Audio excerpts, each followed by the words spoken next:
Personal story segment tonight, white privilege. A report says the Kennedy School at Harvard, a place that is supposed to train students for public service, is implementing a far-left course.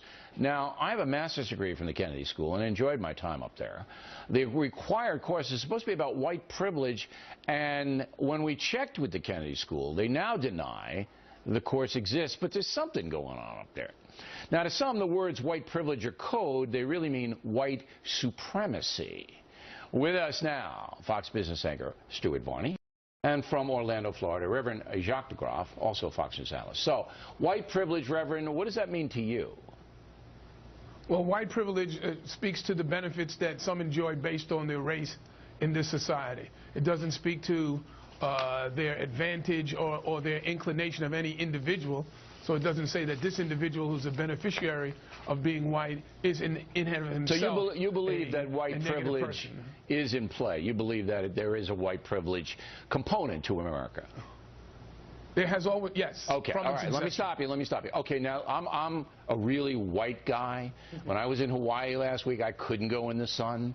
If I was in the sun for 3 minutes, my ears would fall off, all right? Now, I'm from Levittown, as you might know, out on Long Island, and my parents didn't have a lot of money, all right? Do I have white privilege? Am I privileged in any way under this banner? Yes.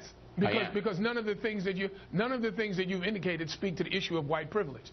White privilege isn't whether your skin pigmentation is strong or weak. It isn't how much money you have in the bank.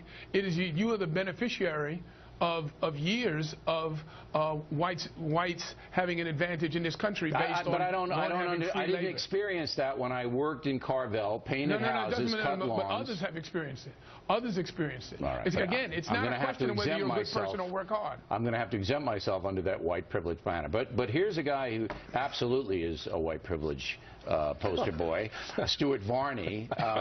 Now, is this all BS to you, white privilege? No, it's not BS. No? Historically, I think that is accurate. White privilege existed in the past. But I don't think that you right historical wrongs by guilting the present. This white privilege idea is divisive. Teach a class in that, and you are dividing that class. Well, they want to check it. America. These radical students, and that's who was driving. Now, I don't know if I don't believe the Kennedy School is going to do this, all right, because now we're on it, and it's very bad publicity for them to do it. But the original intent of the course was to check white privilege, to check it, which means to attack it. That condescends. No, it means that's not what it means. I'll get you, Reverend, but let Varney go ahead. I think that condescends to the people in the audience, to the people in the class. It takes no account of individual activity, individual response. All right, Reverend, you say?